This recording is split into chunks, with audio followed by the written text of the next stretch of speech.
અમરત લાભનું સજની યારે ચોઘડિયું અમરત લાભનું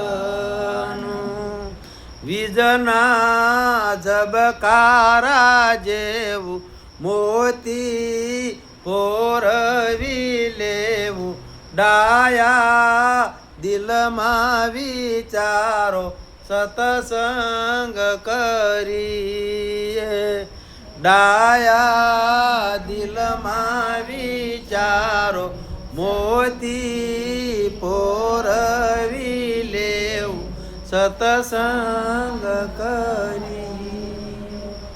શું કહેશે મેરા આરે સ્વાગડ્યું અમૃત લાભનું છે પણ સે કેવું વીજળીના ઝબકારા જેવું મોતી પોરવવું હોય તો પોરવી લીજો નકર અચાનક અંધારા થઈ જાય છે. આપણે ઓલી ડાયરીમાં તારીખ આમ સ્વાગડિયા લખ્યા હોય ને કંઈક દિવસના સ્વાગડિયા હોય ને કંઈક રાતના સ્વાગડિયા હોય એમાં સ્વાગડિયા 2-3 જ હારા હોય સ્વાગડિયા 7-8 સ્વાગડિયા હોય ને એમાં 3 સ્વાગડિયા હારા હોય એક લાભ અને એક અમૃત અને એક શુભ. આ કેટલા જીવ છે ગાયો ને ભેંસો ને કૂતરા ને બિલાડા ને કીટ ને પતંગ ને જળતરના ને પક્ષી ને એવા કેટલા સ્વાગડિયા પણ હારા સ્વાગડિયા નરનો દેહ હોય તો ભલે નાર્યુંનો હોય તો ભલે કદાચ પાવૈયાનો હોય તો ભલે. આથી ભક્તિ થાય ઓલેથી કોઈ ભક્તિ થાય નહીં. એટલે આ સ્વાગડિયું સારું આપણા હાથમાં આવ્યું છે તો ભગવાનની ભક્તિ કરવી હોય તો કરી લીધી. આપણે હારા સ્વાગડિયા મુહૂર્ત કરવી ને લગ્ન કરવી કે કોઈ મકાનનો પાયો ગાળવી કેમ હારા સ્વાગડિયામાં જ કરવી ને તો અત્યારે હારું સ્વાગડિયું તમારા હાથમાં છે ભગવાનને મેળવી લો. આવું મીરાબાઈ કહે છે. આવા કીર્તન આવા ધોળ ગાતા શીખી જાઓ.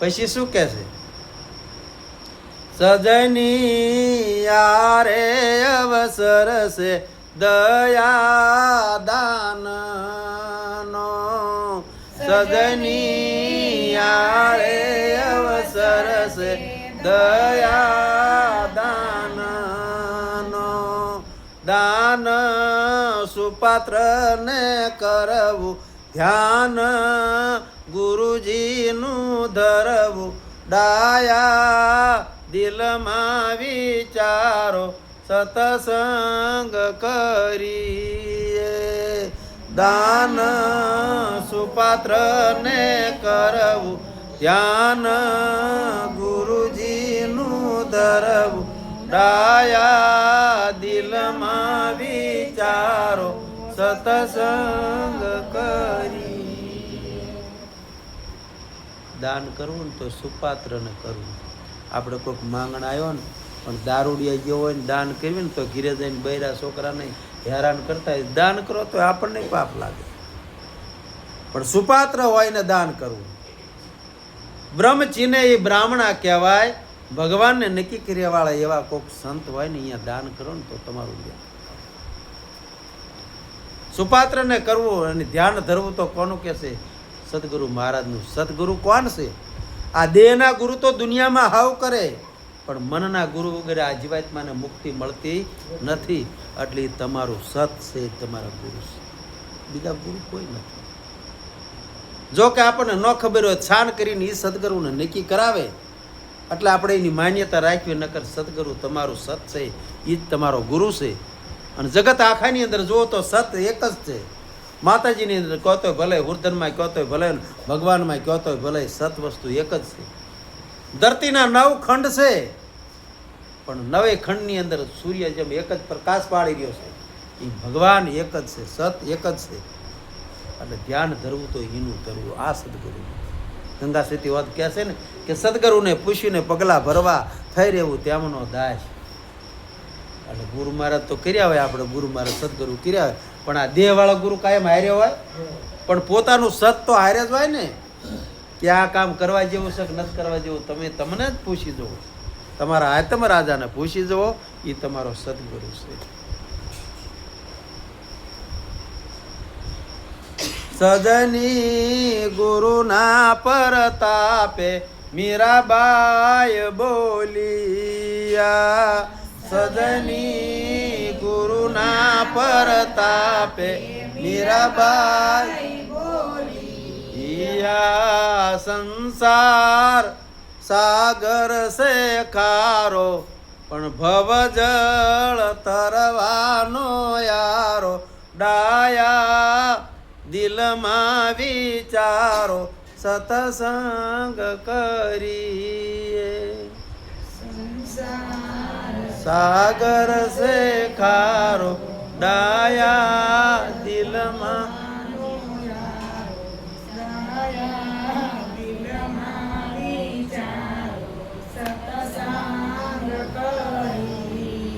સંસાર સાગર આ ખારો છે. જીમુલો દરિયો જોવો ને એનું પાણી સાખો ને તો ખારું હોય. આપણે આમ પરસેવો સાટો તો ખારું હોય. બીજું બધું ખારું જ હોય. નાખો આમાં અમૃત પણ બધું અશુદ્ધ થઈને જ નીકળે છે. એટલે આ સંસાર સાગર ખારો છે, પણ ભવસાગર તરવો હોય ને તો ભવસાગર તરવાનો હારો છે. મહિને ખારો લાગે છે, વ્યાણ કહીને બોલો ને તા કુવાવાળા કરે છે, ઝેર પીવે છે. આ ખારો ન લાગ્યો? પણ આપણે તો કેવું જીવન જીવવાનું છે. જીભમાંથી બોલો તો અમૃત જેવી વાણી બોલો, કીરે તમારે રામરાજ બની જાય છે. અને સ્વભાવ સારો ન હોય તો ભયુંને ભળે, બાપ દીકરાને ભળે. તો સ્વભાવ સારો ન હોય બે માણસને ભળે. લખણા પૂર્ણા હોત થઈ જાય. આ શીનું કારણ? સ્વભાવનું. તો આપણે સ્વભાવ સારો રાખો. સાસુમાં હારે, દેરાણી જેઠાઈ હારે, ભયું હારે, બાપા હારે સ્વભાવ સારો રાખો તો તમને ઘેરે જીવન જીવવાની મજા આવશે.